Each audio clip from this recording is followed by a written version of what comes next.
No se puede ganar una discusión. Es imposible porque si se pierde, ya está perdida. Y si se gana, se pierde. O sea, una paradoja brutal. Pero es absolutamente cierta y diría que es la piedra angular de todo lo que vamos a explorar hoy. Hola a toda la comunidad creativa que nos acompaña. Hoy arrancamos con esta inmersión profunda para desentrañar unos conceptos súper interesantes sobre psicología conductual, resolución de conflictos y persuasión. Que suena muy técnico, pero vaya que es el pan de cada día, ¿no? Totalmente. Digo, el objetivo de este análisis a fondo es extraer ese mecanismo exacto para lograr que nuestras ideas resuenen, o sea, que convenzan a los demás, pero conectando desde la empatía pura y dejando atrás este enorme peso del ego. Y fíjate que es un terreno fascinante para cualquier mente creativa. Porque, a ver, las grandes ideas, los proyectos de innovación, pues nunca viven en el vacío. Claro, no basta con tener la idea en tu libreta. Exacto. Necesitan tracción, necesitan aliados, financiamiento y mucha colaboración constante para materializarse. Y para quienes nos escuchan hoy, ya sea que estén empezando a explorar su voz artística, lanzando un startup o liderando, no sé, un equipo de diseño, a veces el mayor reto ni siquiera es la técnica. No, casi nunca lo es. O sea, el problema no es saber usar mejor un software, tirar mejor código o tener la paleta de colores perfecta. El verdadero muro con el que uno choca es cómo interactuar con el mundo. Sí. 100%. Es un tema de habilidades humanas. Así que esta plática la vamos a llevar con un tono muy jovial, informal, pero súper práctico. Nos vamos a enfocar en dominar este arte de lograr que otros vean nuestra visión. Y ojo, no desde la manipulación oscura o algo así, sino conectando y entendiendo cómo funciona la naturaleza humana. Exacto, porque a ver, antes de lograr que alguien apoye tu visión creativa, hay un paso previo que, híjole, es innegociable. Que es dejar de alejar a la gente por esta obsesión tan nuestra de querer tener siempre la razón. La trampa del ego. A ver, vamos a desmenuzar esto un poquito. La futilidad de las discusiones es algo en lo que caemos todos los días. Sí, a cada rato. Y sin darnos cuenta. Digo, imaginemos que el proceso creativo es como un juego de tirar de la cuerda. El clásico juego de jalar la soga. De un lado está quien crea, súper aferrado a su visión. Defendiendo su arte a capa y espada. Ajá, y del otro lado está el cliente, o el inversor, o el colaborador, defendiendo su propia perspectiva. Entre más fuerte jalas la cuerda para probar que tu idea es la correcta, más fuerte jala la otra persona hacia su lado. Claro, y se vuelve una prueba de fuerza brutal que es un desgaste total de energía para todos. Y lo peligroso de ese juego de la cuerda es que si jalas con demasiada fuerza y de repente la otra persona dice ya y suelta su lado, te vas para atrás. Te caes, pierdes el equilibrio, pierdes al cliente y pues el proyecto se viene abajo. O sea, la única forma de detener esa fricción no es jalando más fuerte, es soltando la cuerda voluntariamente. Qué difícil, ¿no? Porque soltar la cuerda se siente como perder. Sí, el ego te dice que estás perdiendo, pero lo que ocurre en el cerebro cuando nos enfrascamos en una discusión acalorada es fascinante. A ver, cuando logras demostrarle a alguien con datos, métricas y una lógica impecable que su idea es terrible, ¿qué crees que pasa realmente? Pues digo, uno pensaría que en un mundo ideal la otra persona dice, claro, tienes toda la razón, vamos a cambiar de rumbo. Pero sabemos que eso nunca sucede. Jamás, pero nunca de los nuncas, porque el cerebro humano no procesa un debate intelectual como un simple intercambio de datos. ¿Cómo lo procesa entonces? Lo procesa literal como una amenaza a su estatus. O sea, se activa la amígdala, se libera cortisol y la persona entra en este modo de defensa o huida.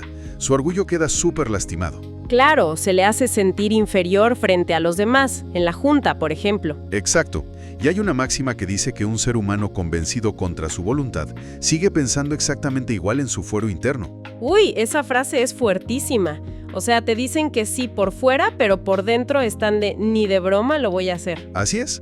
Su mente se cierra a cal y canto, aunque la lógica te dicte lo contrario. Fíjate que hay una regla de oro del famoso tenor de ópera, Jan Peerce. A ver, cuenta. Después de 50 años de matrimonio, reveló su gran secreto para la convivencia. Y decía, cuando uno grita, el otro escucha. Cuando dos personas gritan, no hay comunicación, Solo hay ruido y malas vibraciones. ¡Wow! Solo ruido. Entiendo perfecto el punto del desgaste y de esta biología del conflicto que mencionas. Pero a ver, aquí me surge una duda muy práctica. Dime. Y estoy segura de que a quienes están ahorita en la trinchera creativa también les va a sonar. Si soltamos la cuerda, si evitamos la confrontación directa para no activar la amígdala del cliente, ¿cómo le decimos a un colaborador que su idea va a arruinar por completo el lanzamiento? Es una gran pregunta, porque obvio no se trata de decir sí a todo y ver cómo el proyecto se estrella contra la pared. Exacto. O sea, tenemos una responsabilidad profesional también. No podemos dejar que salga un desastre. Claro, y ahí es justo donde pasamos del instinto a la verdadera maestría. Hay que recurrir a una postura casi socrática. El clásico solo sé que no sé nada. Ese mero. Porque a nadie le gusta escuchar la frase te equivocas. Es un ataque frontal a tu identidad. Hay una nota histórica muy brillante sobre Benjamin Franklin que ilustra este mecanismo a la perfección. Ah, me encanta esa historia. Porque tenemos esta imagen de él como un genio diplomático, pero no siempre fue así, ¿no? Para nada. Durante su juventud, Franklin era, para ponerlo en términos amables, un sabelotodo insoportable. Era un genio, digo, él lo sabía muy bien, y se encargaba de hacérselo saber a todos. Literal aplastando los argumentos de los demás con su intelecto. Ajá. O sea, me imagino que era la pesadilla de cualquier reunión de trabajo o de cualquier tertulia de esa época. El típico que siempre tiene que tener la última palabra. Ese mero. Hasta que un día, un amigo suyo que era cuáquero, lo llevó a un lado y le dijo una verdad dolorosísima. Híjole, a ver, ¿qué le dijo? Le dijo algo así como, ven, eres imposible. Tus opiniones son tan tajantes que ya nadie quiere debatir contigo. Tus amigos disfrutan más las reuniones cuando tú no estás presente, porque no dejas espacio para nadie más. ¡Qué golpe al ego! O sea que te digan que tus amigos prefieren que no vayas a las reuniones. Brutal. Te destruye. Pero Franklin, como tenía una mente súper analítica, entendió que su genialidad no servía de nada si alejaba a la gente de esa manera. Claro, no podía construir nada solo. Exacto. Así que hizo un giro de 180 grados en su táctica. Decidió eliminar por completo de su vocabulario cualquier palabra que sonara dogmática o absoluta. O sea, palabras como indudablemente o es evidente. Sí, se prohibió usarlas. Todo eso lo sustituyó por frases más suaves como imagino, entiendo o me parece por el momento. Que son mucho más abiertas, ¿no? Totalmente. Al suavizar su postura verbal, descubrió algo increíble. Las conversaciones fluían, sus ideas se recibían sin resistencia y lograba algo súper difícil, que los demás admitieran sus propios errores con mucha más facilidad. A ver, me detengo aquí porque esto me hace mucho ruido. O sea, para un profesional creativo que lleva años puliendo su oficio, que domina la teoría del color o la arquitectura de software o la estructura de un guión. Que tiene la experiencia técnica, vaya. Exacto. Y de pronto llega un cliente con una idea que es técnicamente un desastre. ¿No resulta un poco falso o hasta deshonesto fingir que uno no sabe las cosas y decir, ay, me parece, cuando en realidad sabes que es un error catastrófico? Te entiendo perfecto. O sea, ¿no corremos el riesgo de vernos inseguros o poco profesionales? Es una excelente provocación. Y mira, la intuición nos dice que dudar es mostrar debilidad. Pero en términos de persuasión y de influencia, es todo lo contrario. No es falsedad, es estrategia pura. A ver, explícame eso de la estrategia. Esto se explica muy bien a través de los conceptos del psicólogo Carl Rogers. Él descubrió que nuestra primera reacción instintiva ante las ideas ajenas es siempre evaluar y juzgar. Pensamos de inmediato, qué estupidez o eso jamás va a funcionar. Sí, y cuando juzgamos así de rápido, el cerebro de la otra persona capta ese rechazo al instante. Su corteza prefrontal, que es la parte lógica, se apaga y levanta sus defensas emocionales. Entonces, cambiar el vocabulario a cosas como me parece es una forma de mantener encendida la parte racional del cerebro del otro. Exacto, es como un hack. El ejercicio aquí es permitirse comprender al otro antes de evaluarlo. Y hay una frase mágica que es verdaderamente desarmante para cualquier proceso creativo o negociación. A ver, toma nota todo el mundo, ¿cuál es? Es decir algo como, quizá me equivoque. ¿Me equivoco con tanta frecuencia? Así que mejor examinemos los hechos juntos. ¡Wow! quizá me equivoque. Y a ver, no estás mintiendo, porque al final del día todos nos equivocamos. Exactamente, es la pura verdad. Pero al decir esto, estás hackeando la biología del conflicto que hablábamos hace rato. Estás evitando que liberen cortisol. O sea, nadie puede pelear contra alguien que te dice, oye, vamos a revisar los hechos juntos, porque yo podría estar mal. Claro, te desarma por completo. Cambia todo el tablero de juego. Ya no son dos gladiadores peleando a muerte en la arena, ¿sabes? Somos dos investigadores explorando un problema juntos, sentados del mismo lado de la mesa. Me encanta esa visión. Ahora, ya vimos cómo tratar los errores y las malas ideas de los demás con guantes de seda. Pero le quiero dar la vuelta a la moneda un poquito. A ver, échale. ¿Qué pasa cuando quien mete la pata es uno mismo? Porque en el mundo de la innovación y del emprendimiento, los errores son el pan de cada día. O sea, no hay obra de arte ni producto tecnológico que nazca sin fallas. Totalmente. Y aquí la regla cambia. Cuando el error es tuyo, esta idea de suavizar las cosas desaparece por completo. La estrategia más efectiva es admitir la culpa de manera súper rápida, directa y enfática. O sea, nada de esconderse ni de esperar a que se den cuenta. Para nada. No hay que esperar a que el cliente o el jefe te lo señale.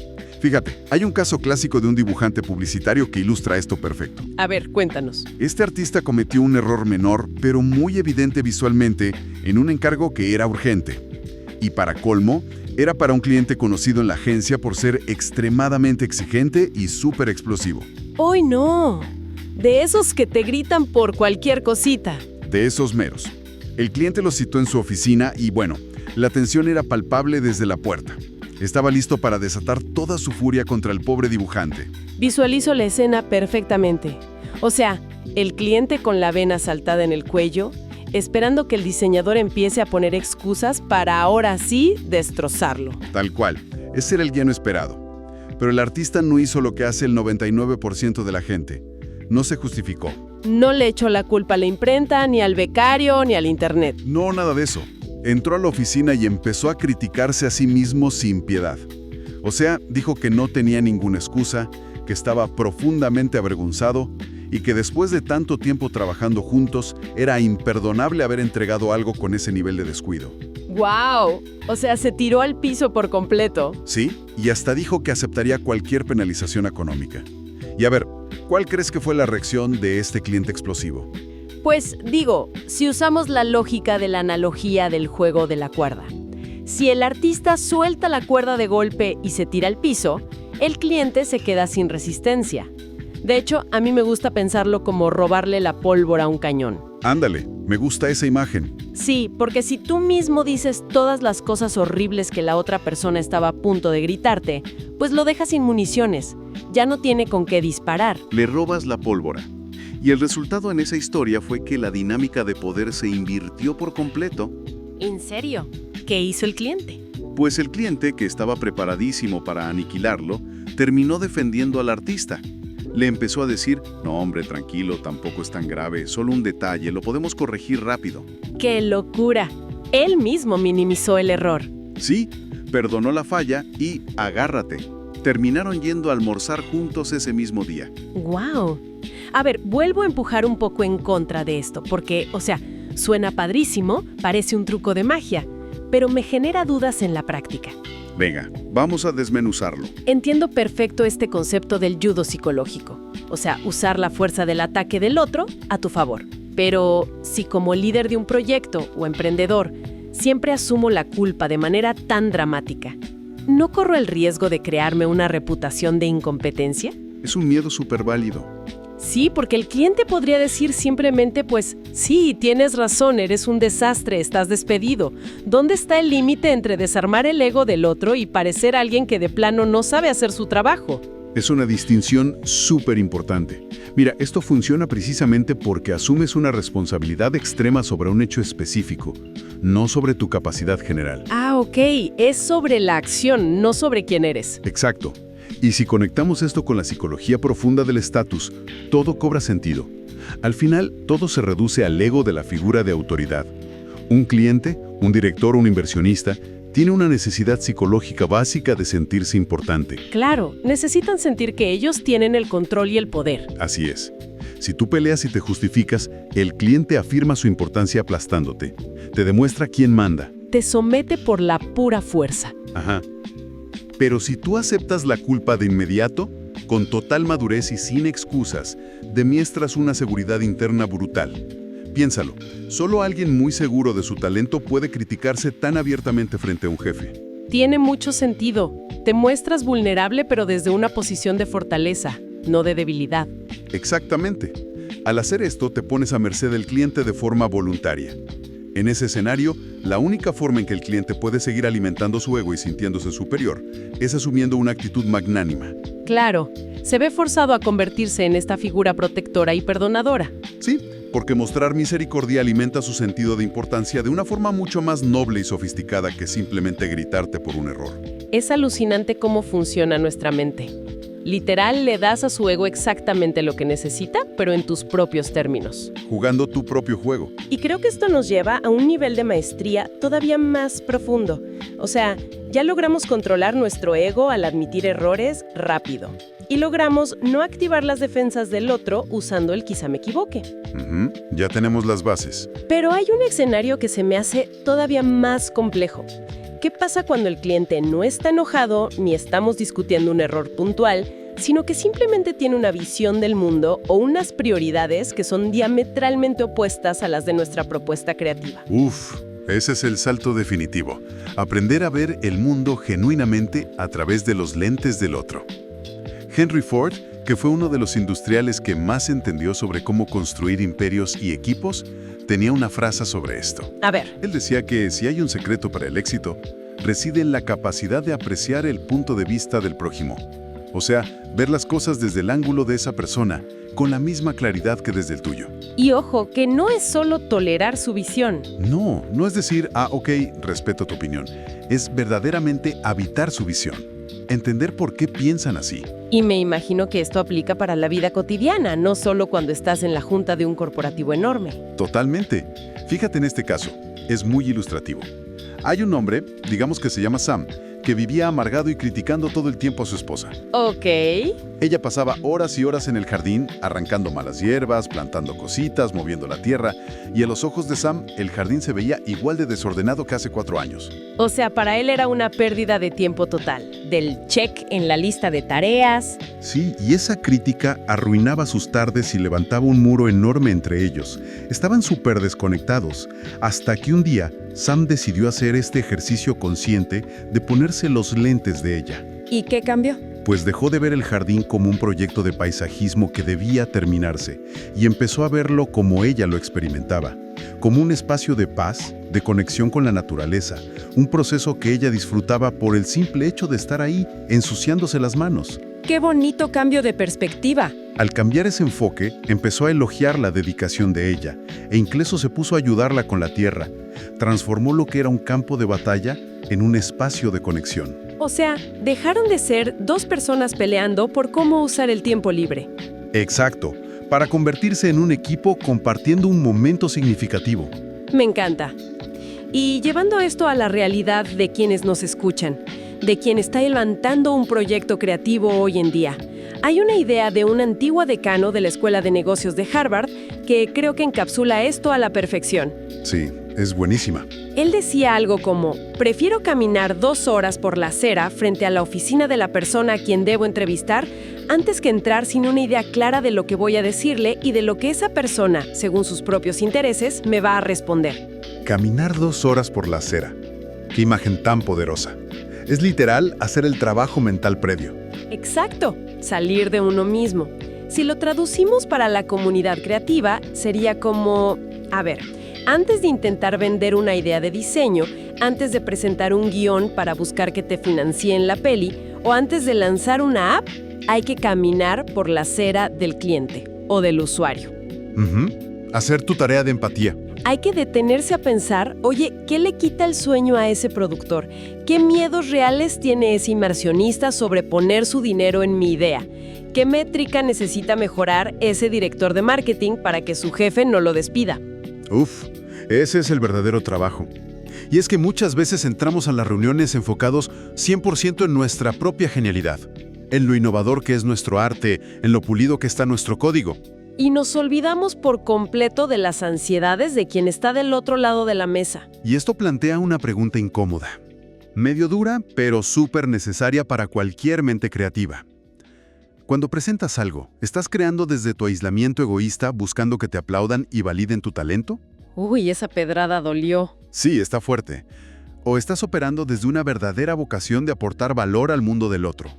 Porque la magia ocurre cuando el enfoque cambia de «mira qué brillante es mi obra» a «oye, descubrí una forma en la que esta idea resuelve tu problema más grande». Es que cuando haces ese giro, la resistencia desaparece sola. Exactamente. Ya no tienes que convencer a nadie en contra de su voluntad, porque simplemente les estás mostrando un vehículo para llegar a donde ellos, de por sí, ya querían ir. Es un cambio de paradigma súper profundo. Pasar de empujar nuestras ideas a la fuerza a alinear nuestra visión creativa con los deseos y necesidades reales de los demás. Es trabajar con la corriente, no en contra de ella.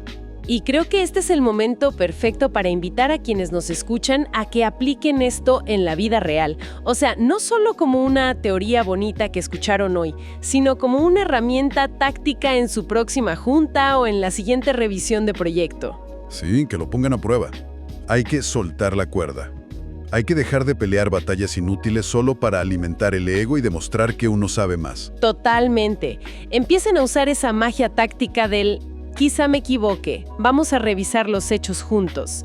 Y si fallan, si meten la pata, aduéñense del error con una velocidad que asuste. Quítenle la pólvora al cañón de inmediato. Exacto, antes de que la otra persona pueda encender la mecha.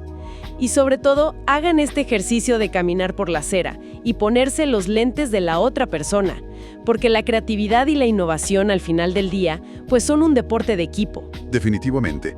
Y mira, para englobar todo este recorrido que hicimos hoy, me gustaría traer a la mesa una reflexión muy aguda de Owen D. Young, que fue una figura clave en la historia empresarial. A ver, compártenos. Él logró resumir todo este conocimiento sobre la naturaleza humana diciendo: el hombre que se puede poner en el lugar de los demás, que puede comprender el funcionamiento de la mente ajena, no tiene por qué preocuparse por el futuro. ¡Qué síntesis tan perfecta! Dominar estas habilidades humanas, entender la empatía profunda como una herramienta estratégica y, sobre todo, soltar la necesidad de inflar nuestro ego, ese es verdaderamente el misterio resuelto para lograr que nuestras ideas trasciendan. Es la llave maestra. Pero bueno, antes de irnos, creo que vale la pena dejar una última idea flotando en el aire. Algo que no tocamos hoy, pero que siento que es el paso natural a seguir después de todo esto, y es el poder absoluto del silencio. El silencio como un espejo. Exactamente. O sea, si ceder el ego y usar frases conciliadoras te abre tantas puertas, piensen en esto. ¿Qué impacto tendría simplemente no responder durante 5 segundos completos cuando alguien ataca agresivamente tu idea creativa? Suena facilísimo, pero esos 5 segundos se sienten como una eternidad cuando estás bajo ataque. Sí, te hierve la sangre por contestar. Pero a veces, en lugar de apresurarse a decir algo o a defenderse, el espacio vacío y mantener una mirada atenta son el mejor espejo para el ego ajeno.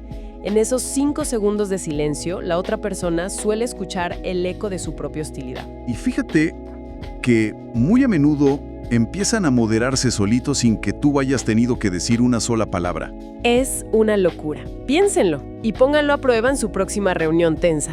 A ver qué pasa. Es una herramienta de alta tensión, la verdad, pero es súper efectiva si la logras usar con empatía genuina. Pues con esto cerramos el análisis de hoy. Ojalá que esta inversión en la psicología de la persuasión y el manejo del ego les sirva como una verdadera caja de herramientas prácticas para que esos futuros proyectos creativos logren conectar con el mundo y no se queden atorados ahí en la mesa de discusiones. Sí, que vean la luz del día. Exacto. Invitamos a toda la comunidad creativa a seguir explorando con nosotros en una próxima emisión, donde vamos a seguir desmenuzando estas y otras grandes ideas que encienden la chispa de la creatividad y el entendimiento humano. Hasta la próxima. Y recuerden,